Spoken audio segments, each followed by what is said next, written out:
इतनी पावरफुल भट्टी कर रहे हैं तो ऐसा लगता है कि ईश्वरीय नशा तो चढ़ ही गया है. चढ़ गया है. ഓം ശാന്തി. നിങ്ങളൊക്കെ വളരെ ശക്തിശാലിയായിട്ടുള്ള ഭട്ടിരിക്കുകയാണ്. ശരിക്കും തോന്നുന്നത് ഈശ്വരീയ ലഹരി കയറിയിരിക്കുന്നു എന്ന് തന്നെയാണ്. കയറിയോ ഈശ്വരീയ ലഹരി? नशा चढ़ा. बहुत अच्छा, क्योंकि हमारा तो और कोई दूसरा नशा हो नहीं सकता. हो सकता है? നമുക്ക് മറ്റൊരു ലഹരി കയറുന്ന കാര്യമില്ലല്ലോ. ഉണ്ടാവോ വേറെ ലഹരി? दुनिया में तो कई नशे हैं, पता है ना आप सभी को. और ലോകത്ത് सबसे പല जबरदस्त ലഹരികളുണ്ട്. നിങ്ങൾക്ക് അറിയോ? और सबसे जबरदस्त नशा तो दुनिया में आज के समय में, बाकी नशे तो उतर भी जाते हैं, लेकिन जो जबरदस्त नशा है उतरता ही नहीं है, वो देह अभिमान का है. ലോകത്തിലെ ഏറ്റവും വലിയ ലഹരി അത് ശക്തിശാലിയായിട്ടുള്ള ലഹരിയാണ്. മറ്റുള്ള ലഹരിയൊക്കെ കുറച്ച് കഴിയുമ്പോൾ ഇറങ്ങിയിരിക്കും. ഈ ലഹരി ഇറങ്ങുന്നേ ഇല്ല. ആ ഇറങ്ങാത്ത ലഹരിയാണ് ദേഹാഭിമാനം. किसी को धन से, किसी को तन से, हाँ, किसी को संबंध से. देखो तो सचमुच बात करने में भी कई बार डर लगता है. ചിലർക്ക് ധനത്തിനോട്, ചിലർക്ക് ശരീരത്തിനോട്, നോക്കുമ്പോൾ ചിലരോട് സംസാരിക്കാൻ നമുക്ക് പേടി തോന്നിപ്പോകും. ये सच है ना? ശരിയല്ലേ? और बाबा हमेशा कहते हैं कि सबसे ऊंचा नशा जो मैं तुम बच्चों को आकर चढ़ाता हूँ, और जो ब्रह्मा बाबा को भी चढ़ गया तुरंत ही, पहली उसमें ही विष्णु का साक्षात्कार होते ही, और वो है नारायणी नशा. ബാബ നമുക്കൊക്കെ കയറ്റുന്നതായിരിക്കുന്ന ലഹരി, ബ്രഹ്മ ബാബയ്ക്ക് ആദ്യത്തിലേ കയറിപ്പോയതായിരിക്കുന്ന ലഹരി, ആ ലഹരിയാണ് നാരായണി ലഹരി. तो जिसको ईश्वरीय नशा होगा उसको नारायणी नशा भी साथ साथ रहेगा. ഈശ്വരീയ ലഹരിയുള്ളവർക്ക് നാരായണി ലഹരി ഒപ്പത്തിനൊപ്പം ഉണ്ടാവും. क्योंकि ईश्वरीय नशा माना ही मैं कौन हूँ और किसकी संतान हूँ. ഈശ്വരീയ ലഹരി എന്ന് പറഞ്ഞാൽ തന്നെ ഞാൻ ആരാണ്, ആരുടെ സന്താനമാണ്. आप सबको याद होगा अच्छी तरह, जब दादी जानकी सभा में आती थीं, और कुछ वर्षों से खास दादी और कोई विषय नहीं लेती थीं, दो ही बातें आकर के सबसे पहले बोलती थी और सबसे पूछती थी. आते ही माइक पे बड़े नशे के साथ, मैं कौन, मेरा कौन. याद है सबको? കഴിഞ്ഞ കുറച്ച് വർഷങ്ങളായിട്ട് ജാനകിദാദി നമ്മൾ മീറ്റ് ചെയ്യാൻ വരുമ്പോഴൊക്കെ തന്നെ ചോദിക്കുന്ന ഒരു ചോദ്യം ഉണ്ടായിരുന്നു. രണ്ട് കാര്യം ദാദി എപ്പോഴും പറയുന്നുണ്ടായിരുന്നത്, ഓർമ്മയുണ്ടല്ലോ, മൈക്കിൽ എല്ലാവരോടും ലഹരിയോട് അത് ചോദിക്കുമായിരുന്നു, ഞാൻ ആരാണ്, എൻ്റെ ആരാണ്. और सबसे पूछा करती थी.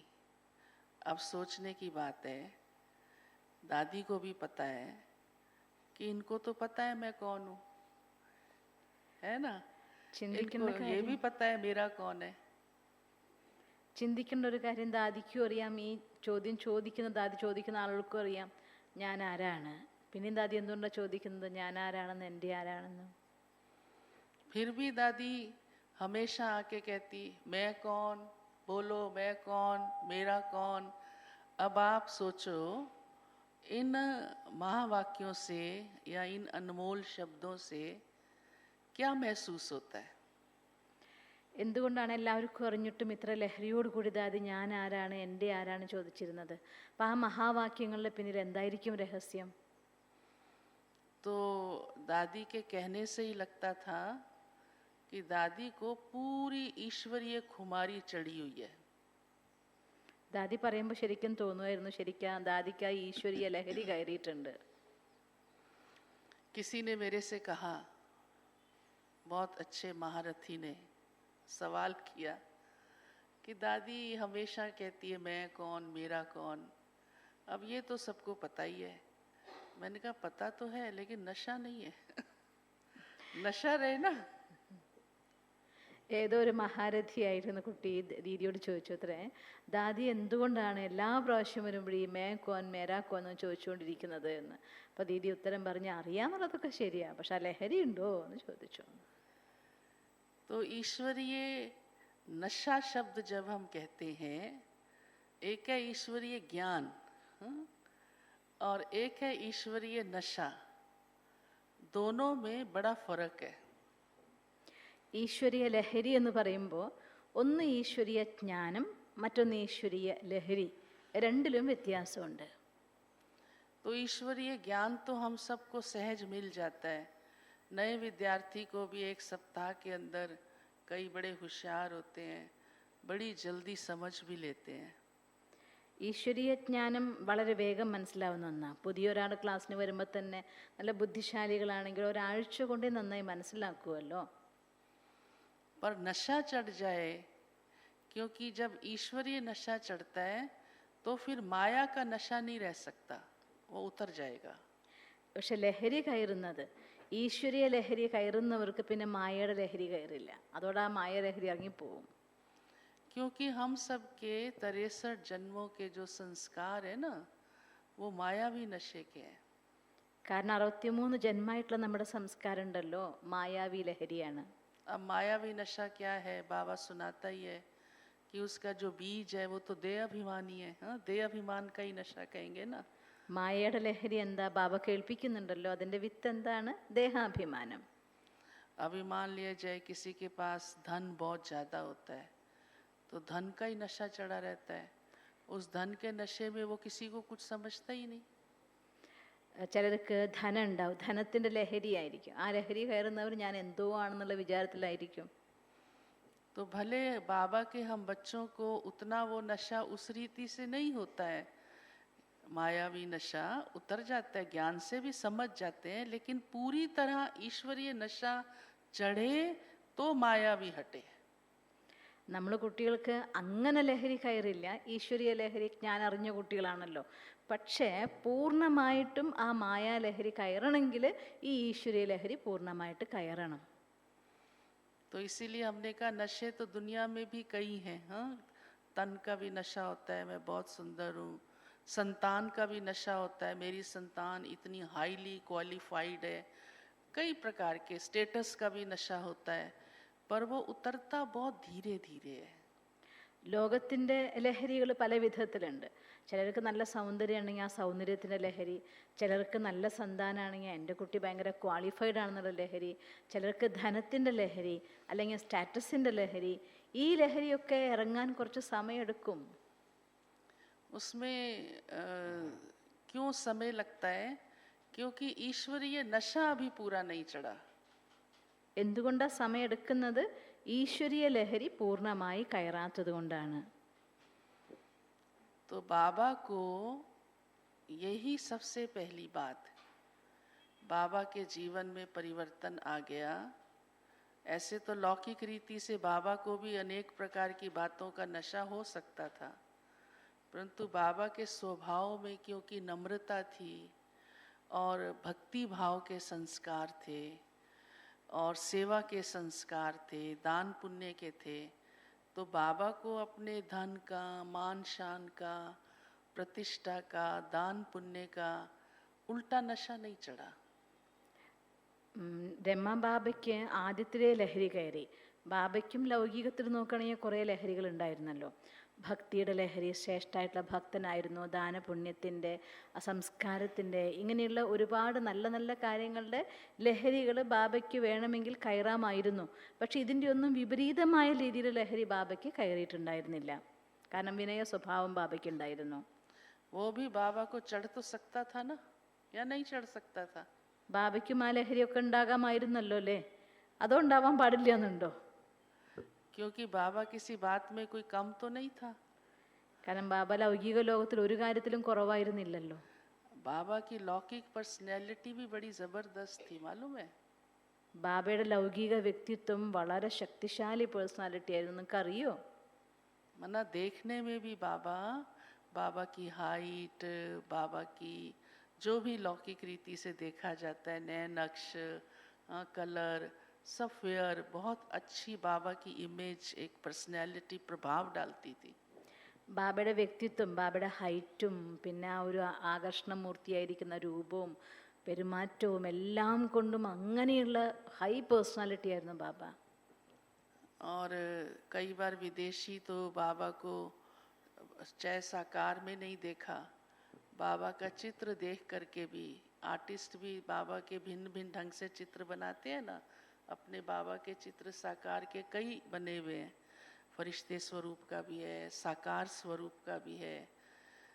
तो विदेशी कई बार ऐसे कहते हैं बाबा की जो पर्सनैलिटी है शारीरिक, फिजिकली इंटरनेशनल लगती है। പല വിദേശികളും ബാബയെ സാകാരത്തിൽ കണ്ടിട്ടില്ലാത്തവരാണ്.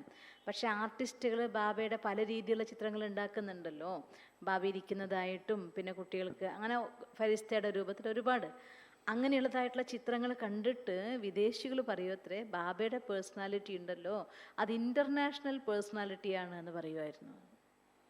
लेकिन जैसे ही बाबा ने विष्णु का साक्षात्कार किया और आवाज़ सुनी तत्वम, तो बाबा को अंदर से जैसे जिगरी ये महसूस हुआ कि ये मैं हूँ, मेरा भविष्य इतना ऊंचा है। तो बाबा की बुद्धि उसी चिंतन में चली गई. ബാബയ്ക്ക് ആദ്യമായിട്ട് വിഷ്ണുവിൻ്റെ സാക്ഷാത്കാരം കിട്ടിയപ്പോൾ ആ തത്വം എന്നുള്ളതായിരിക്കുന്ന ശബ്ദം കേട്ടപ്പോൾ ഉള്ളിൽ നിന്ന് അത്രയും ലഹരി കയറി. ഇതാണോ എൻ്റെ ഉയർന്ന ഭാവി എന്നതായിരിക്കുന്ന ലഹരി ആ സെക്കൻഡിൽ തന്നെ അത്രയധികം കയറിയിരുന്നു. और फिर शिव बाबा की प्रवेशता हुई और सारा बाबा को धीरे धीरे समझ आने लगा. तो बाबा का सबसे पहला जो मैंने अभी भी कल या परसों सुनाई थी बात, कि बाबा को तुरंत इतना निश्चय हो गया, इतना पक्का हो गया अंदर से कि अब शिव बाबा ही अपना कार्य करने आया है और मुझे नई दुनिया के लिए बाबा ने निमित्त बनाया है. പിന്നെ ബാബ ജ്ഞാനത്തിൻ്റെ കാര്യങ്ങളൊക്കെ കുറേയും കൂടെ മനസ്സിലാക്കാൻ തുടങ്ങി, ആഴത്തിൽ കാര്യങ്ങൾ അറിയാൻ തുടങ്ങി. അപ്പോൾ ഉടനെ തന്നെ ബാബയ്ക്ക് അത്രയും ലഹരി കയറി കഴിഞ്ഞു. ശിവബാബ സ്വയം വന്നിരിക്കുകയാണ്, തൻ്റെ കാര്യങ്ങൾ ചെയ്യുകയാണ്. അത്ര ലഹരി ബാബയ്ക്ക് നിശ്ചയവും അതുപോലെ വന്നു കഴിഞ്ഞിട്ടുണ്ടായിരുന്നു. इसलिए उस निश्चय के आधार से बाबा को नशा चढ़ गया. ആ നിശ്ചയത്തിൻ്റെ ആധാരത്തിൽ ബാബയ്ക്ക് ലഹരി കയറി. तो हम सबको भी निश्चय है, ऐसे नहीं है निश्चय नहीं है, लेकिन क्या सचमुच वह निश्चय मेरे मनसा में, मेरी वाचा से, मेरी कर्मणा से, मेरे व्यवहार से, मेरी सेवा से अनुभव होता है? നമ്മൾ മക്കൾക്കും ആ നിശ്ചയം ലഹരി ഉണ്ട്. പക്ഷേ നമ്മുടെ മനസ്സ, വാച, കർമ്മണ, വ്യവഹാരത്തിലൂടെ ആ നിശ്ചയത്തിൻ്റെ അനുഭവം ഉണ്ടാകുന്നുണ്ടോ? अभी देखो, आपसे हम कोई से भी कहेंगे कि शिव बाबा में निश्चय है, तो आप हरे क्या कहेंगे? നിങ്ങളോട് ആരോട് ദീദി ചോദിക്കുകയാണെങ്കിലും ശിവബാബയിൽ നിശ്ചയമുണ്ടോ എന്ന് ചോദിച്ചാൽ എന്താ പറയാ? बोलो, क्या कहेंगे? हाँ. कोई कहेगा नहीं? ഇല്ല എന്നാരെങ്കിലും പറയോ? कोई भी नहीं कहेगा. चाहे कोई नया भी है अभी, चाहे धारणा में भी पूरा नहीं है, हाँ, चाहे अभी बाबा की दिए हुए नियम भी पूरे नहीं है, तो भी कहेगा मुझे निश्चय है. പുതിയ കുട്ടി വന്നതാണെങ്കിലും ധാരണയിലൊന്നും മുന്നോട്ട് വന്നിട്ടില്ലെങ്കിലും ബാബയുടെ നിയമങ്ങളൊന്നും അനുസരിക്കാൻ തുടങ്ങിയിട്ടില്ല എങ്കിൽ പോലും അവർക്കും പറയാ ബാബയിൽ എനിക്ക് നിശ്ചയമുണ്ട് തന്നെയല്ലേ. तो निश्चय की तो ये निशानी है ना कि भगवान में निश्चय बैठा तो भगवान का कहना माना. നിശ്ചയത്തിൻ്റെ വേറൊരർത്ഥം എന്താണ്? ഭഗവാനിൽ നിശ്ചയം എന്ന് ചിലർത്ഥം ആ ഭഗവാൻ പറയുന്നത് മാനിച്ചോ? तो भगवान का कहना माने तो नशा चढ़े ना. ഭഗവാൻ പറയുന്നത് മാനിച്ചാൽ ലഹരി കയറുമല്ലോ. नहीं तो नशा चढ़ ही कैसे सकता है? ലഹരി എങ്ങനെ കയറും? भले निश्चय हुआ पर उसको निश्चय भी नहीं कहेंगे ना. पूरे आज्ञाकारी तो बने नहीं, पूरा पुरुषार्थ तो करना शुरू किया ही नहीं, अंदर वो उमंग तो आया ही नहीं. അങ്ങനെയുള്ള ലഹരിനെ നിശ്ചയത്തിന് നിശ്ചയം എന്ന് പറയില്ലല്ലോ. പൂർണ്ണമായിട്ട് നിശ്ചയം വന്നില്ല, ആ പുരുഷാർത്ഥത്തിൽ എത്തിയിട്ടില്ല, ഉള്ളിൽ ആ ഉത്സാഹവും ഉന്മേഷവും വന്നിട്ടില്ല. അപ്പം അതിനെ പൂർണ്ണ നിശ്ചയം എന്ന് പറയാൻ പറ്റില്ലല്ലോ. तो बाबा हम बच्चों को नशा रोज चढ़ाता है, ऐसी बात नहीं है. इतने स्वमान देता है, इतना हमको प्यार करता है, इतनी हमारी पालना करता है. ബാബ ദിവസവും നമുക്ക് ലഹരി കയറ്റുന്നുണ്ട്. നോക്ക് ബാബ എത്ര സമാനം നമുക്ക് തരുന്നു, എത്ര സ്നേഹം തരുന്നു, എത്ര പാലന തരുന്നു. दादी गुलजार ने सुनाया और दादियों ने भी सुनाया कि बाबा हमसे निश्चय पत्र लिखवाता था. ഗുൽസാർ ദാദിയും പറഞ്ഞിട്ടുണ്ട്, മറ്റു ദാദിമാരും ഈ കാര്യം പറഞ്ഞിട്ടുണ്ട്. ബാബ നിശ്ചയപത്രം എഴുതിക്കുമായിരുന്നു. और हमने बाबा को निश्चय पत्र लिख कर दिया कि हाँ भगवान इस धरती पर आ चुका है और ब्रह्मा के तन में है और उसकी मुरली हम सुन रहे हैं और उसी के द्वारा स्वर्ग आएगा का हम लिख के दिया बाबा को. लेकिन बाबा फिर थोड़े दिन बाद कहता था दोबारा लिखो. ബാബയ്ക്ക് എഴുതി കൊടുത്തിരുന്നു, ആ ബ്രഹ്മാവിൻ്റെ ശരീരത്തിൽ ശിവബാബ വന്നിരിക്കുന്നു, ശിവനിലൂടെ ശിവൻ സ്വർഗം സ്ഥാപിക്കുകയാണ്, ഇങ്ങനെയുള്ള കാര്യങ്ങളൊക്കെ ദാദിമാർ എഴുതി കൊടുത്തിട്ടുണ്ടായിരുന്നു. നിശ്ചയം നമുക്ക് പൂർണ്ണമാണെന്ന്. കുറച്ച് ദിവസം ശേഷം വീണ്ടും ബാബ എഴുതിപ്പിക്കുമായിരുന്നു. फिर थोड़े दिन बाद कहता था फिर लिखो. കുറച്ച് ദിവസം കഴിയുമ്പോൾ വീണ്ടും ബാബ പറയും, ഒന്നും കൂടെ എഴുതാൻ പറയുമായിരുന്നു. फिर कईयों ने तो खून से भी लिख के दिया. ചിലരെന്ത് ചെയ്തെന്ന് വെച്ചാൽ സ്വന്തം രക്തം കൊണ്ട് എഴുതി കൊടുത്തു. यहाँ से खून निकाल के ना उससे लिखा भगवान धरती पर आ गया है और मैं उसका बच्चा हूँ, ये मुझे निश्चय है. खून से लिख के दिया. ചിലർ കയ്യിൽ നിന്ന് ബ്ലഡ് എടുത്തിട്ട് ഭഗവാൻ ഈ ഭൂമിയിൽ വന്നിരിക്കുന്നു, ഞാൻ ഭഗവാന്റെ കുട്ടിയാണ്, എനിക്ക് പൂർണ്ണമായ നിശ്ചയമുണ്ട്, ഇങ്ങനെ സ്വന്തം രക്തം കൊണ്ട് എഴുതി കൊടുത്തവരും ഉണ്ടായിരുന്നു. तो दादी ने कहा बाबा ने हमसे कई बार लिखवाया और बाबा ने कहा मैं 108 बार लिखवाऊंगा. ദാദി പറയാണ്, ദാദിമാർ കുറേ പ്രാവശ്യം എഴുതിയിട്ടുണ്ട്. അപ്പം ബാബ പറഞ്ഞു അത്രേ, ഞാൻ 108 തവണ നിങ്ങളെ കൊണ്ട് എഴുതിപ്പിക്കുമെന്ന്. अब आप सब ने लिखा है, നിങ്ങളെല്ലാവരും എഴുതിയോ? ये जरूरी है. അത് അത്യാവശ്യമാണ്. ये लिखना भले बुद्धि में आपके है, मुख से भी कहते हो, लेकिन लिखत की वैल्यू अपनी होती है ना? എഴുതണം. എന്തുകൊണ്ടാന്ന് വെച്ചാൽ നിങ്ങൾക്ക് മനസ്സിലുണ്ട്, പക്ഷേ അത് എഴുതുമ്പോൾ നിങ്ങൾ നിശ്ചയിച്ചിട്ടുണ്ട്, പക്ഷെ എഴുതുന്നതിൻ്റെ ശക്തി ഒന്ന് വേറെ തന്നെയാണ്. और भले एक बार लिखने के बाद भी बीच बीच में भी लिखो, ताकि जो अन्य आने वाले भाई बहने हैं उनको भी नशा चढ़े. ഒരു പ്രാവശ്യം എഴുതിയാൽ പോരാ, പിന്നെ ഇടയ്ക്കിടയ്ക്ക് എഴുതണം. അപ്പോൾ ഈ ഇടയ്ക്ക് വരുന്ന കുട്ടികളുണ്ടല്ലോ, അവർക്ക് കൂടി ആ നിശ്ചയം വരട്ടെ. तो इसीलिए बाबा लिखवाता था ताकि हमारी बुद्धि किसी और तरफ ना जाए. ബാബ അങ്ങനെ എഴുതിപ്പിക്കാൻ കാരണം നമ്മുടെ ബുദ്ധി വേറൊരു സ്ഥലത്തേക്കും പോകാതിരിക്കാനാണ്.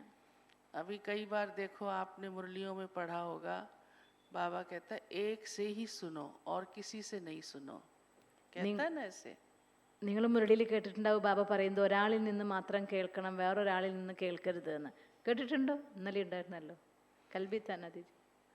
ताकि हमारा बुद्धि योग एक के साथ जुड़ा रहेगा तो हमें नशा चढ़ेगा. अगर बुद्धि योग इधर उधर, कभी किसी का सुनने में, कभी किसी का, कईयों की आदत होती है, हमने देखा है भाई बहनों में या दूसरों में भी. अब तो इंटरनेट ने भी थोड़ा बुद्धि को बिखेर दिया है, भटका दिया है.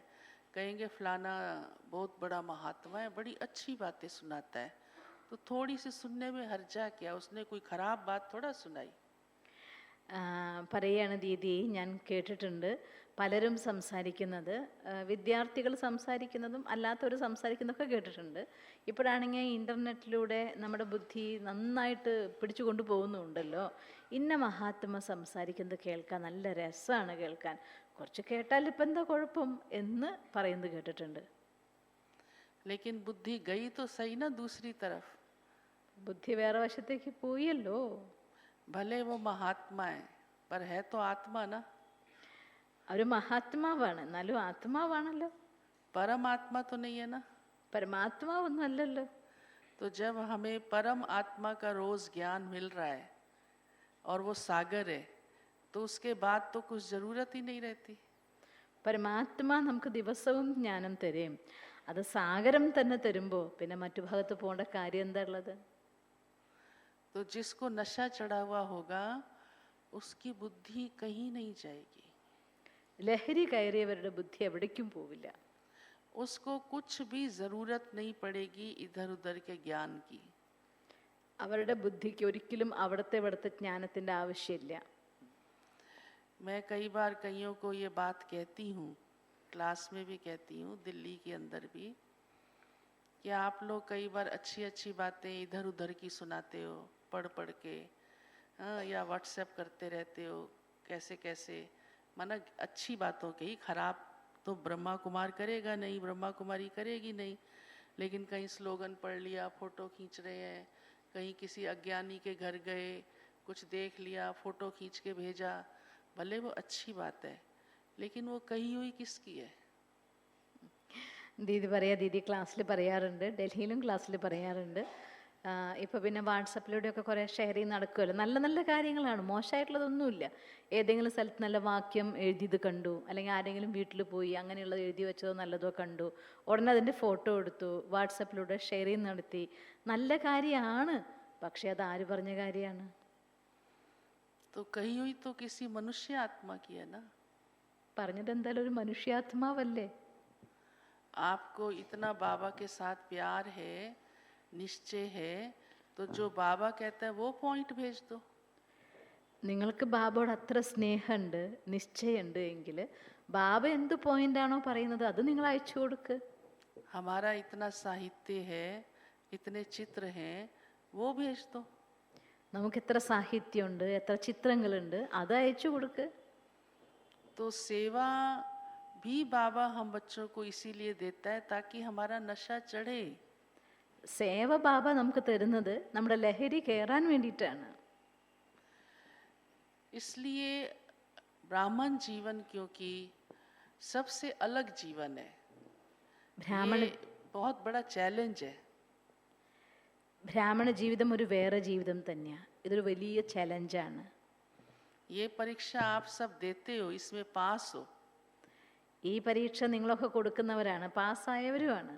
ये भी कम बात नहीं है. समाज में रहते, हाँ, सब कुछ निभाते, परिवार में रहते, भिन्न भिन्न संस्कारों वालों के साथ, और आप अपना योगी जीवन बिता रहे हो. കുടുംബത്തിലിരുന്നു കൊണ്ട് പലവിധ സംസ്കാരമുള്ള മനുഷ്യന്മാരുമായിക്കൊണ്ട് സംബന്ധങ്ങൾ നിറവേറ്റിക്കൊണ്ട് തൻ്റെ ഉത്തരവാദിത്തങ്ങൾ നിറവേറ്റിക്കൊണ്ട് ബാബയുടെ ആയിട്ട് ഇരിക്കുക എന്ന് പറഞ്ഞാൽ അത് വലിയ കാര്യം തന്നെയാണ്. लेकिन इसको अपनी तकदीर समझ के, अपना भविष्य समझ के सदा उस खुशी में रहो.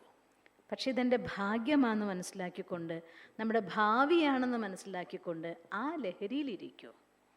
तो बाबा देखो मुरली में हमको कितना प्यार करके, कितना टाइटल दे करके, भले पता भी होता है कि ये बच्चा ऐसा है नहीं अभी, लेकिन फिर भी बाबा कहते हैं नहीं, आप विश्व कल्याणी हो, आप ऐसे हो, महावीर हो. अभी महावीर है नहीं, लेकिन फिर भी बाबा कहता है महावीर हो. क्यों, किस लिए कहता है? ताकि बच्चों को नशा चढ़े और सचमुच महावीर बन जाए. നമുക്ക് ബാബ നമുക്ക് മുറിയിൽ എത്ര സ്നേഹം തരുന്നു, എത്ര ടൈറ്റിൽ തരുന്നു. ബാബയ്ക്ക് അറിയുകയൊക്കെ ചെയ്യാം ഈ കുട്ടി അങ്ങനെയൊന്നും ആയിട്ടില്ല എന്നൊക്കെ അറിയാം. എന്നാലും മഹാവീരനാണ്, അല്ലെങ്കിൽ വിശ്വമംഗളകാരിയാണ്, ഇത്തരത്തിലുള്ളതായിട്ടുള്ള ടൈറ്റിൽസ് തന്നുകൊണ്ട് ബാബ നമ്മൾ ഉയർത്തുകയാണല്ലോ ചെയ്യുന്നത്. കാരണം നമ്മുടെ ലഹരി കയറ്റുകയാണ്. जैसे छोटा बच्चा कई बार गिर जाता है ना, तो उसको थोड़ी चोट लगती है या कहीं कुछ होता है तो वो तेज तेज रोता है, तो चुप नहीं करता है. फिर माँ बाप होशियार होते हैं, कहते देखो तुम गिरा ना, तुमने कितनी सारी चींटियाँ मार दी, कितना अच्छा हुआ, क्लैपिंग करो. वो चुप हो जाता है एकदम, क्योंकि उसको लगता है मैंने बड़ा अच्छा काम किया, और चोट का दर्द भूल जाता है. होता है ना ऐसे. പറയാണ് കുട്ടികൾ ഓടിക്കളിക്കുമ്പോൾ വീഴുമ്പോൾ ചിലപ്പോൾ നന്നായിട്ട് മുറിവ് പറ്റിയിട്ടുണ്ടാവും. അപ്പോൾ കുട്ടി കരയുമ്പോൾ സമാധാനിപ്പിക്കാൻ വേണ്ടി അച്ഛനമ്മമാർ പറയും, നോക്ക് നീ വീണിട്ട് എത്ര ഉറുമ്പിനെ കൊന്നു കളഞ്ഞു എന്നറിയോ എന്ന് പറയുമ്പോൾ അത് കേൾക്കുന്ന കുട്ടി ആ വേദനയുടെ മുറിവിൻ്റെ വേദന മറന്നു പോകും. അങ്ങനെ ചെയ്യാറില്ലേ? तो ये है तो छोटी सी बात, सिंपल सी बात हमने इसलिए सुनाई कि कई बार हम बाबा के बच्चे, हम माना जो भी, हम एक किसी का पर्टिकुलर नहीं कह रही हूँ, अपने त्याग का ध्यान ज़्यादा रहता है. माना कि उसमें लगेगा मुझे बड़ी मेहनत करनी पड़ रही है, मुझे बड़ा कष्ट हो रहा है, बड़ा मुश्किल है, सबके साथ मुझे सहना पड़ता है, वो बात ज़्यादा याद रखते हैं तो नशा नहीं चढ़ता। പലപ്പോഴും ചില കുട്ടികൾക്ക് അവരുടെ ത്യാഗത്തിൻ്റെ കാര്യമായിരിക്കും കൂടുതൽ ഓർമ്മയുണ്ടാവുക. എനിക്കിങ്ങനെ ചെയ്യേണ്ടി വരുന്നുണ്ട്, എനിക്കിങ്ങനെ സഹിക്കേണ്ടി വരുന്നുണ്ട്, ഇങ്ങനെ ആൾക്കാരെ കൂടെ ഇരിക്കേണ്ടി വരുന്നുണ്ട്. ഇങ്ങനെ ത്യാഗത്തിന് കൂടുതൽ ഓർക്കുന്നവർക്ക് ഒരിക്കലും ലഹരി കയറില്ല.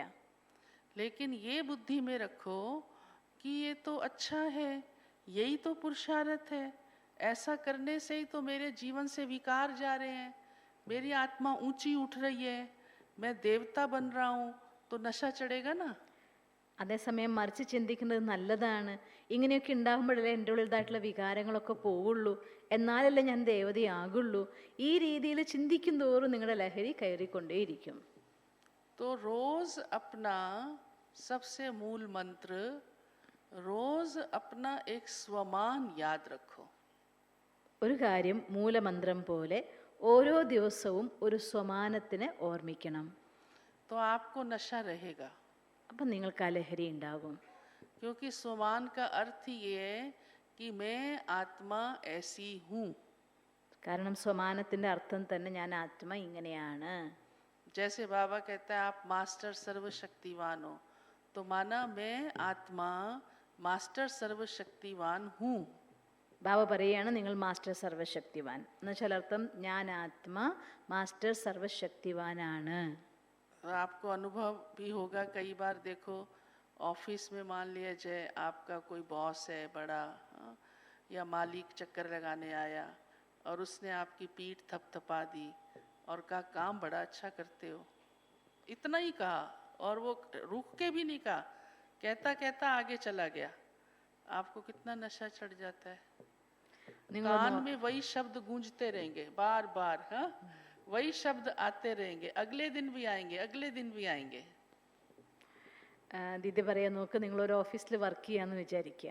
അപ്പോൾ ഓഫീസിലെ ഓണർ അല്ലെങ്കിൽ അതിൻ്റെ നിങ്ങളുടെ ടോപ്പായിട്ടുള്ള ആൾ ആരാണെങ്കിൽ അയാൾ നിങ്ങൾ ജോലി ചെയ്തുകൊണ്ടിരിക്കുന്നതിൻ്റെ ഇടയ്ക്ക് വന്നിട്ട് ഒന്ന് പുറത്ത് തട്ടിയിട്ട് എത്ര നന്നായിട്ടാ ചെയ്തുകൊണ്ടിരിക്കണം, നന്നായി ചെയ്യുന്നുണ്ട് എന്നൊന്ന് പറഞ്ഞാൽ നിന്നിട്ട് നിങ്ങളുടെ മുഖത്ത് നോക്കി പറയണമെന്ന് കൂടിയില്ല, ഒന്ന് പുറത്ത് തട്ടി അങ്ങ് പറഞ്ഞു പോയിട്ടേ ഉണ്ടാവുള്ളൂ. എന്നാൽ പോലും നിങ്ങൾക്ക് എത്ര ലഹരി കയറും, അന്നും ഓർമ്മിക്കും, പിറ്റേ ദിവസം ഓർമ്മിക്കും, അതിൻ്റെ പിറ്റേ ദിവസം തന്നെ ഓർത്തുകൊണ്ടിരിക്കുമല്ലോ. तो अपनी विशेषता सुनते ही देखो कितना उमंग आ जाता अंदर, हाँ, कितना उमंग ही तो नशा है ना. और नशा हमारा कौन सा है, उत्साह ही तो नशा है ना सदा. നമുക്കതുകൊണ്ട് എത്ര ഉത്സാഹം വർദ്ധിക്കുന്നു. ഉത്സാഹം എന്ന് പറയുന്നത് തന്നെയല്ലേ ലഹരി. ലഹരി എന്ന് വെച്ചാൽ വേറെ ഒന്നുമില്ലല്ലോ. माताओं कई बार अनुभव सुनाती है, मेरी फलाने संबंधी ने घर में भोजन था, का खीर बड़ी अच्छी बनाती है, खीर तो ये भाभी जी बनाएगी तो हम खाएंगे. कहती बस मुझे तो नशा चढ़ गया, हाँ. और हमेशा जब भी खीर नाम आता है कहीं पर भी तो मुझे आता है मैं ही हूँ जो सबसे अच्छी खीर बनाती हूँ. ചില അമ്മമാർ പറയാറുണ്ട് അത്രേ, വീട്ടിൽ ബന്ധുക്കൾ വരുമ്പോൾ അവർ ആഹാരം കഴിച്ചിട്ട് പറയും, നോക്ക് ഇവരുണ്ടല്ലോ ഈ ആൻറ്റി അല്ലെങ്കിൽ ഈ അമ്മ എന്താ പറയണെങ്കിൽ ഇവരേറ്റവും നന്നായിട്ട് പായസം ഉണ്ടാക്കും, എൻ്റെ സ്ഥലത്ത് പായസം ഉണ്ടാക്കുന്ന കാര്യം പറയണമെങ്കിൽ ഇവരുണ്ടാക്കുകയാണെങ്കിൽ ഞാൻ കഴിക്കും എന്നൊക്കെ പറഞ്ഞാൽ ഇവർക്ക് ലഹരി കയറി പോകത്രേ. എത്ര നന്നായിട്ട് ഉണ്ടാക്കും, എവിടെയെങ്കിലും പായസം എന്നുള്ള വാക്ക് കേട്ടാൽ ഞാൻ ഉണ്ടാക്കും എന്ന്, ഞാൻ ഏറ്റവും നന്നായിട്ട് ഉണ്ടാക്കുന്നു വിചാരിച്ചു പോകുന്നു.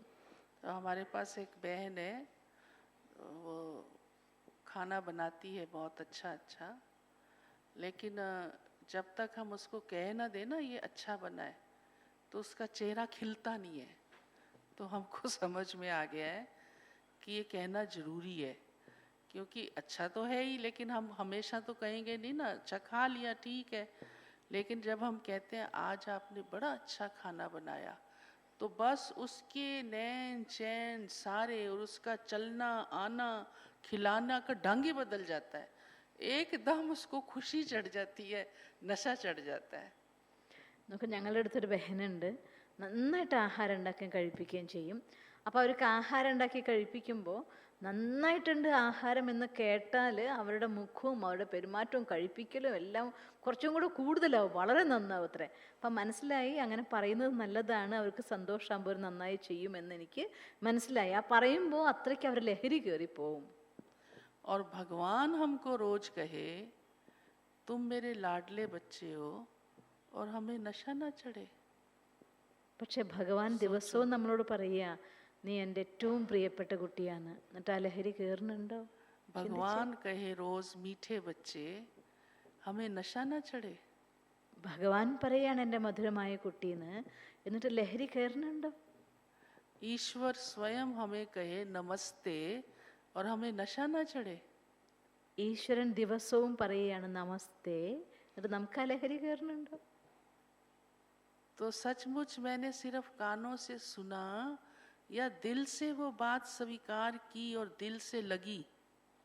ഞാൻ എൻ്റെ ചെവി കൊണ്ട് കാര്യം കേട്ടത് മാത്രമാണോ, അതോ ഹൃദയം കൊണ്ട് കേൾക്കുകയും ഹൃദയത്തിൽ തട്ടുകയും ചെയ്തോ? आत्माओं के कहने से खुशी चढ़ गई, नशा चढ़ गया, हाँ, अंदर महसूस हो गया, आ गई खुशी।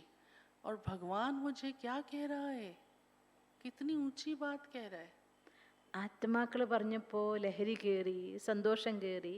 ഭഗവാൻ എന്നോട് പറയുകയാണ്, എത്ര ഉയർന്ന ലഹരിയാ പറയുന്നത്, എന്നിട്ട് എനിക്കത് കയറുന്നുണ്ടോ? तो ये हमेशा कनेक्शन है कि मेरी बुद्धि में ये रहे कि मुझको ये सब कुछ कहने वाला कौन है। അതിൻ്റെ അർത്ഥം എൻ്റെ ബുദ്ധിയിൽ ഉണ്ടായിരിക്കണം, എന്നോട് ഇങ്ങനെ പറയുന്ന ആൾ ആരാണ്.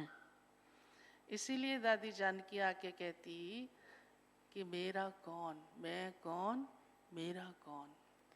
അതുകൊണ്ടാണ് ജാനകിദാദി വരുമ്പോൾ പറയുന്നത്, ഞാൻ ആരാണ്, എൻ്റെ ആരാണ്. क्योंकि मेरा संबंध तो भगवान से, मैं उसकी संतान हूँ। എൻ്റെ സംബന്ധം ഭഗവാനുമായിട്ടാണ്, ഞാൻ ഭഗവാന്റെ ബന്ധുവാണ്. आप देखो हम कितने भाग्यशाली हैं। मुझे स्वयं, मैं पर्सनली बता रही हूँ, ये संकल्प आता है और रोज़ आता है। और क्या हमको ये याद रहता है आँख खोलते ही मैं ईश्वरीय संतान हूँ, तो नशा चढ़ जाए। ദീദി പറയണ ഞാൻ ദിവസവും പറയും, ദീദി സ്വയം അവനവനോട് പറയും അത്രേ, കണ്ണ് തുറന്ന ഉടനെ തന്നെ ഞാൻ ഈശ്വരീയ സന്താനമാണ്. അത് പറയുമ്പോൾ അത്ര ലഹരി കയറും. इससे अच्छा और इससे ऊंचा और क्या हो सकता है? कुछ भी नहीं. ഇതിനേക്കാൾ നല്ലത്, ഇതിനേക്കാൾ ഉയർന്നത് മറ്റെന്തെങ്കിലും ഉണ്ടോ? ഒന്നുമില്ല. दुनिया में कोई मनुष्य है जो आँख खोलते सोचता हो मैं ईश्वर का बच्चा हूँ? ലോകത്ത് കണ്ണു തുറന്നതും ഞാൻ ഈശ്വരന്റെ കുട്ടി എന്ന് ഓർക്കുന്ന ആരെങ്കിലും ഉണ്ടോ? कोई नहीं सोचता, कोई नहीं सोचता. ആരും ചിന്തിക്കുന്നവരില്ല, ആർക്കും ചിന്തിക്കാനാവൂല്ല. ये हम ही बाबा के भाग्यशाली बच्चे हैं. നമ്മളാണ് ബാബയുടെ ആ ഭാഗ്യശാലി മക്കൾ. तो इतना भी हम स्वमान में रहें तो हमें खुशी भी रहेगी, नशा भी रहेगा और अपने अंदर शक्ति भी अनुभव होगी. ഇത്രയ്ക്കും നമ്മൾ ഓർക്കുകയാണെങ്കിൽ പോലും നമുക്ക് ലഹരിയും ഉണ്ടാവും, സന്തോഷവും ഉണ്ടാവും, ആ ശക്തിയും നമ്മളുള്ളിൽ നിറയും. देखो गीत कितने सुंदर बने हुए हैं, जिसका साथी है भगवान उसको क्या रोकेगा आंधी और तूफान. हाँ, लोगों ने तो गीत गाया और हमारा तो जीवन ही यही है. എത്ര നല്ല പാട്ടാണ് ഉണ്ടാക്കിയിരിക്കുന്നത്. ഈശ്വരൻ ആരുടെ കൂട്ടുകാരനാണോ അവരെ തടയാൻ കൊടുങ്കാറ്റിനോ അല്ലെങ്കിൽ ചുഴലിക്കാറ്റിനോ സാധ്യമല്ല എന്ന്. ലോകത്തിലവരത് പാട്ട് പാടി, നമ്മളത് അനുഭവിക്കുന്നവരല്ലേ. तो हम तो बाबा को हमेशा अपने साथ लेकर चलते हैं. നമ്മളാണെങ്കിൽ എപ്പോഴും ഭഗവാനെ കൂട്ടുകാരനാക്കി കൊണ്ട് നടക്കുന്ന ആളാണ്. तो इसलिए नशे और खुशी का महामंत्र है कि हमेशा अपने को कंबाइंड समझ के चलो. അതുകൊണ്ട് ലഹരിയുടെയും സന്തോഷത്തിൻ്റെയും മഹാമന്ത്രമാണ് കമ്പൈൻഡ് ആണെന്ന് മനസ്സിലാക്കിക്കൊണ്ട് നടക്കുക. कभी भी स्वयं को अकेला नहीं समझो. ഒരിക്കലും ഒറ്റയ്ക്കാണെന്ന് വിചാരിക്കരുത്. वो एक गीत और अपना बना हुआ है ना जो अस्मिता गाती है, खुदा से कहो, मेरे को लाइनें भूल रही है. मुश्किलें, हाँ मुश्किलें, क्या लाइन है इसको आती है? मेरे मुश्किल से कह दो मेरे खुदा बड़ा है. हाँ, मुश्किलों से कह दो कि मेरा खुदा बड़ा है. अभी लोगों ने भी इस गीत की कॉपी कर ली है, हमारा गीत बजाते हैं अपने सत्संग में. रामदेव भी अपने उसमें हमारा गीत बजाता है. നമ്മുടെ പാട്ടാണത്. പക്ഷെ ഇപ്പൊ ആൾക്കാർ കുറെ പേര് അത് കോപ്പി അടിച്ചിട്ടുണ്ട്. രാംദേവന്റെ സത്സംഗത്തിൽ കൂടി ഈ പാട്ട് വയ്ക്കും. तो नशा चढ़ा होगा तो कहोगे ना कि मुश्किलों से कह दो कि मेरा खुदा बड़ा है। ലഹരി കയറുന്ന പാട്ടല്ലേ അത്? കഷ്ടപ്പാടിനോട് പറയും, പ്രയാസങ്ങളോട് പറയും, എൻ്റെ ഈശ്വരൻ നിന്നേക്കാൾ വലുതാണെന്ന്. नहीं तो मुश्किल ही बड़ी दिखाई देगी और खुदा भूल जाएगा। അല്ലെങ്കിൽ ആ പ്രയാസങ്ങൾ വലുതായി തോന്നിയും ഈശ്വരൻ മറക്കുകയും ചെയ്യും. ये तो गड़बड़ हो जाएगी। അപ്പോൾ പ്രശ്നമായി പോയില്ലേ? तो हमेशा हमको, क्योंकि हम तो खुदा के बच्चे हैं, കാരണം നമ്മൾ ഈശ്വരൻ്റെ മക്കളാണ്. ये बात हमेशा पक्की याद रखो। ഇക്കാര്യം എപ്പോഴും ഓർമ്മിക്കണം. इसलिए बाबा हमें कहता है कंबाइंड स्वरूप में रहो।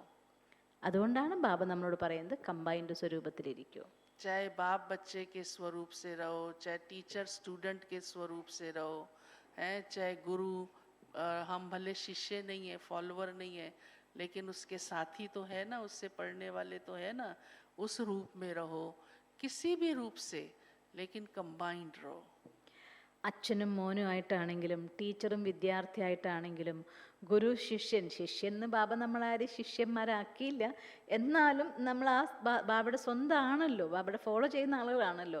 അപ്പോൾ ആ രൂപത്തിൽ ഏതെങ്കിലും ഒരു രൂപത്തിൽ ബാബയെ സദാ തൻ്റെ കൂടെ വെച്ചുകൊണ്ട് മുന്നേറും. तो हमेशा हमें नशा सदा चढ़ा रहे, എങ്കിൽ എപ്പോഴും നമുക്ക് ലഹരി കയറിക്കൊണ്ടിരിക്കും. और एक काम ये ज़रूर करना है कि हमको बहुत प्राप्तियां भगवान ने कराई हैं। ഒരു കാര്യം തീർച്ചയായിട്ടും ചെയ്യേണ്ടത്, ഭഗവാൻ നമുക്ക് ഒരുപാട് പ്രാപ്തികൾ അനുഭവിപ്പിച്ചിട്ടുണ്ട്. लेकिन उन प्राप्तियों को आप अंदर महसूस करो, एहसास करो उसका। ആ പ്രാപ്തികളെ നമ്മുടെ ഉള്ളിൽ ഫീൽ ചെയ്യണം, അനുഭൂതി ചെയ്ത് നോക്കണം. क्योंकि सहज मिल गया ना सब कुछ, तो सहज मिलने से उतनी इम्पोर्टेंस नहीं रहती है। കാരണം ഇപ്പം നമുക്കെല്ലാം വളരെ എളുപ്പത്തിൽ കിട്ടിയല്ലോ. എളുപ്പത്തിലൊരു സാധനം കിട്ടുമ്പോൾ അതിൻ്റെ പ്രാധാന്യം കുറഞ്ഞു പോവുകയാണ്. अभी देखो प्रहलाद की कहानी बनी हुई है भक्ति की। उस छोटे से नहीं कितने कष्ट सहन किए, हाँ, भगवान से मिलने के लिए। एक उसकी ध्रुव की भी बनी हुई है ना, छोटे बच्चे की कहानी, कि उसका पिता गोदी में नहीं बिठा सका उसको, तो वो ढूंढने निकल गया। उसकी माँ ने, रानी जो थी दूसरी, उसने कहा नहीं भगवान तेरा बाप है, वो तेरे को बिठाएगा। तो वो ढूंढने निकल पड़ा और आखिर भगवान उसको मिला। लेकिन उसके जीवन कहानी में दिखाते हैं उसको कितनी तकलीफ़ उठानी पड़ी, कितनी मेहनत करनी पड़ी। छोटे से बच्चे ने बारिश में बैठ के तपस्या कर रहा है, ऐसे स्टोरी दिखाते हैं। तो मेरे को उस समय बड़ा ख्याल आता है, बाबा हमने तो ऐसा कुछ किया ही नहीं, तुम बड़े आराम से मिल गया और घर बैठे मिल गया। तो हमको आपके दिए हुए सारे इतने ज्ञान की, इतनी शक्तियों की, कितनी हमको उसकी अंदर से इम्पोर्टेंस होनी चाहिए, हाँ? कि क्योंकि सहज मिल गया ना हमको, तो वो इम्पोर्टेंस कम हो जाती है। പുരാണങ്ങൾ കാണിക്കുന്നുണ്ടല്ലോ, പ്രഹ്ലാദൻ ഭഗവാനെ കിട്ടാൻ എത്ര കഷ്ടപ്പെട്ടു. അതുപോലെ ധ്രുവൻ ചെറിയ കുട്ടിയായിരുന്നു, അച്ഛൻ മടിയിൽ ഇരുത്താതിരുന്നപ്പോൾ രണ്ടാനമ്മ പറഞ്ഞു, നിൻ്റെ അച്ഛൻ ഭഗവാനാണ്, പോയി ഭഗവാന്റെ മടിയിൽ ഇരിക്കുമെന്ന് പറഞ്ഞു. അപ്പോൾ ഭഗവാനെ കിട്ടാൻ വേണ്ടി പോയപ്പോൾ ആ ചെറിയ കുഞ്ഞ് നല്ല തകർത്ത് പെയ്യുന്ന മഴയിലും എല്ലാ ക്ലൈമറ്റിലും ഇരുന്ന് തപസ്സനുഷ്ഠിക്കുന്നത് കാണിച്ചു. അതൊക്കെ കണ്ടപ്പോൾ ദീദിയുടെ മനസ്സിൽ കുട്ടിക്കാലത്തെ ചിന്ത വന്നു അത്രേ, ഭഗവാനെ അങ്ങ് ബാബയെ കിട്ടാൻ വേണ്ടിയിട്ട്, ഈശ്വരനെ കിട്ടാൻ വേണ്ടി എന്തൊക്കെ കഷ്ടപ്പാടാണ് അവർ ചെയ്യുന്നത്. നമുക്കാണെങ്കിൽ ഇത്ര ഈസി ആയിട്ട് കിട്ടിയല്ലോ, വീട്ടിലിരുന്നു കൊണ്ടേ ഭഗവാനെ കിട്ടിയല്ലോ. പക്ഷേ വീട്ടിലിരുന്നു കൊണ്ട് ഭഗവാനെ കിട്ടുമ്പോൾ ഒരു കാര്യം എന്താണെന്ന് വെച്ചാൽ, ഈസി ആയി കിട്ടുമ്പോൾ ആ സാധനത്തിൻ്റെ പ്രാധാന്യം നമുക്ക് കുറഞ്ഞു പോവുകയാണ്. तो खुद ही बैठ के बाबा ने मेरे जीवन में क्या क्या लाया, क्या क्या मुझको मिला, कितनी खुशी मिली, कितना ज्ञान मिला। आज दुनिया में किसी से थोड़ा सा भी ज्ञान लेने जाओ तो फीस लगती है, हाँ, टाइम फिक्स होता है, उसमें भी वो देह अभिमान दिखाते हैं। നമുക്ക് ഭഗവാൻ നമുക്ക് എത്ര വലിയ ജ്ഞാനം, എത്ര ഉയർന്ന ജ്ഞാനം തരുന്നത്. ഈ ലോകത്ത് ഏതെങ്കിലും ഒരാളടുത്ത് കുറച്ച് ജ്ഞാനം വാങ്ങാൻ പോയാൽ, മീൻസ് ഒരു അറിവുള്ള ഒരാളടുത്ത് നിന്ന് കാര്യം അറിയാൻ പോയാൽ ഫീസ് ഇല്ലാതെ ആരും തരില്ലല്ലോ. മാത്രമല്ല അതിനും അവർക്ക് ഫിക്സഡ് ടൈം ഉണ്ടായിരിക്കും, അതിൻ്റെ അഭിമാനവും അവർക്ക് ഉണ്ടായിരിക്കും. जब विदेश में सेवाएं शुरू हुई ना, तो हमारा तो सिस्टम ही है कि किसी से भी फीस नहीं लेनी है, कोई भी टिकट नहीं रखनी है। तो कहा हम कोई प्रोग्राम करते थे तो हॉल की भी किराया बहुत ज़्यादा होता था, लेकिन हम फ्री एंट्री रखते थे तो लोग आते ही नहीं थे। वो धीरे धीरे समझ में आया, लोगों ने कहा जहाँ फीस ही नहीं है वहाँ ज्ञान क्या होगा, कोई ऐसे ही होगा, कुछ नहीं काम का होगा। का धीरे धीरे हमें समझ में आया कि ये तो इसका ये अर्थ लगा रहे हैं। अब देखो हमारी तो सिस्टम चेंज नहीं होगी, तो ये बात आई सामने, तो यही फैसला किया कि हम किसी से भी ना फीस ले सकते हैं ना टिकट लगा सकते हैं, चाहे कोई आए चाहे कोई नहीं आए। जो ज्ञान सुनेगा उसको इसकी वाल्यू अपने आप समझ में आएगी। വിദേശത്ത് പോയ സമയത്ത് ഈ കാര്യം നമ്മുടെ മുന്നിലൊരു വലിയ പ്രശ്നമായിട്ട് വന്നിട്ടുണ്ടായിരുന്നു. അവിടെ ഒരു ഹാളിൻ്റെ റെൻറ്റ് അത്രയും അധികമാണ്. അപ്പോൾ അത്രയും വലിയൊരു റെൻറ്റുള്ള ഹാളിൽ പ്രോഗ്രാം വെച്ചിട്ട് ആളുകളെ ഇൻവൈറ്റ് ചെയ്തു. ഫീസ് വാങ്ങാൻ പാടില്ല, നമുക്ക് ടിക്കറ്റും വെക്കാൻ പാടില്ല. അപ്പോൾ ഫീസും ഇല്ല ടിക്കറ്റും ഇല്ലാണ്ടൊരു പ്രോഗ്രാം എന്ന് പറയുമ്പോൾ അവിടുത്തെ ആളുകൾ വിലയിരുത്തിയത് പൈസ ഇല്ലാതെ കൊടുക്കുന്ന ഒരു കാര്യമാണെങ്കിൽ അതിലൊരു മൂല്യം ഉണ്ടാവില്ല, വെറുതെ എന്തെങ്കിലും ഞാനായിരിക്കും എന്നാണ് ആളുകൾ അതിനെ വിലയിരുത്തിയത്. ആദ്യമൊന്നും ആരും വരുന്നില്ലായിരുന്നു. പിന്നെ മനസ്സിലായത് ഈ കാര്യത്തിന് ഇങ്ങനെ കണ്ടിട്ടാണ് ആളുകൾ വരാത്തത് എന്ന്. പക്ഷെ നമ്മുടെ സിസ്റ്റം നമുക്ക് മാറ്റാൻ പറ്റില്ലല്ലോ. നമ്മുടെ സിസ്റ്റത്തിൽ നമ്മൾ ഫീസും വാങ്ങുന്നില്ല ടിക്കറ്റും വാങ്ങുന്നില്ല. പിന്നെ അവസാനം നമ്മൾ ആ തീരുമാനത്തിൽ ഉറച്ചു നിന്നു. വരുന്നവർ മൂല്യം അറിയുമ്പോൾ വന്നോളും, അല്ലാതെ നമുക്ക് മാറ്റാൻ പറ്റില്ല എന്നുള്ള നിശ്ചയത്തിലെത്തി. तो ये शुरू की बात है जब विदेश में सेवाएं आरंभ हुई थी पहले, क्योंकि वहाँ तो कोई भी काम, कोई भी बात, कोई भी प्रोग्राम बिना टिकट के होता ही नहीं है. വിദേശത്തിലെ സേവയുടെ ആരംഭത്തിൻ്റെ സമയം പറയുകയാണ്. കാരണം അവിടെ ഒരു പ്രോഗ്രാമും ഒരു കാര്യവും ഫീസ് ഇല്ലാതെ ടിക്കറ്റ് ഇല്ലാതെ ചെയ്യാറില്ല. दुनिया वालों का, हमारा नहीं, दुनिया वालों का. ലോകത്തുള്ളവരുടെ, നമ്മുടെയല്ല. लेकिन बाबा ने तो हमको अपने गले से लगाया, अपना बच्चा बनाया. उसने फीस नहीं रखी, टिकट नहीं रखी.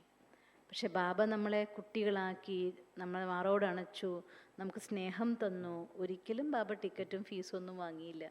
तो बाबा कितने प्यार से कहता है, बच्चे मैंने तुमको ढूंढा या तुमने मुझको ढूंढा. ബാബ എത്ര സ്നേഹത്തോടെയാണ് നമ്മളോട് ചോദിക്കുക, മക്കളെ നിങ്ങൾ എന്നെ തെരഞ്ഞു വന്നോ അതോ ഞാൻ നിങ്ങളെ തെരഞ്ഞു വന്നോ? तो कितना देखो बाबा का हमारे ऊपर कृपा है, हाँ, आशीर्वाद है, वरदान है, कितना हमको ये भाग्य मिला है. നോക്ക്, അപ്പം നമുക്ക് എത്ര ഭാഗ്യമാണ് കിട്ടുന്നത്. ബാബ എത്ര ആശീർവാദം, എത്ര കൃപയാണ് നമുക്ക് തരുന്നത്. आपने ढूंढा होता तो पहले ही ढूंढ लेते. आखिर तो भगवान ने ही ढूंढा ना आपको. നിങ്ങൾക്ക് തെരഞ്ഞ് കണ്ടുപിടിക്കാൻ പറ്റുമായിരുന്നെങ്കിൽ പണ്ടേ കണ്ടെത്തിയനില്ലേ. എന്തായാലും ഭഗവാനാണല്ലോ നമ്മളെ കണ്ടെത്തുന്നത്. चाहे निमित्त कोई व्यक्ति बनाओ, चाहे पर्चा बनाओ, चाहे प्रदर्शनी बनियो, चाहे कोई लिटरेचर बनाओ, कुछ भी निमित्त बनाओ, तो भगवान ने ही ढूंढा ना आपको. ഒരു പക്ഷേ ഏതെങ്കിലും വ്യക്തികളായിരിക്കാം നിങ്ങൾക്ക് നിമിത്താവുണ്ടാവുക, അല്ലെങ്കിൽ നോട്ടീസായിരിക്കാം, അല്ലെങ്കിൽ എക്സിബിഷനിലായിരിക്കാം, വിധി എന്തോ ആയിക്കോട്ടെ, പക്ഷെ നിങ്ങളെ തെരഞ്ഞ് കണ്ടെത്തിയ ആൾ ഭഗവാനാണ്. तो हमको भगवान के बनने के लिए कोई कष्ट नहीं उठाने पड़े. ഭഗവാന്റെ ആവാൻ നമുക്കൊരു പ്രയാസവും ഉണ്ടായിട്ടില്ല. लेकिन उसकी वैल्यू तो हमें बहुत होनी चाहिए ना. പക്ഷെ അതിൻ്റെ മഹത്വം നമുക്ക് ഉണ്ടാവണമല്ലോ.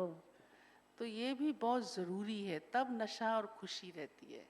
ഇത് വളരെ അത്യാവശ്യമായിട്ടുള്ള കാര്യമാണ്. അപ്പോഴാണ് നമുക്ക് ആ ലഹരിയും സന്തോഷവും ഉണ്ടാവുക.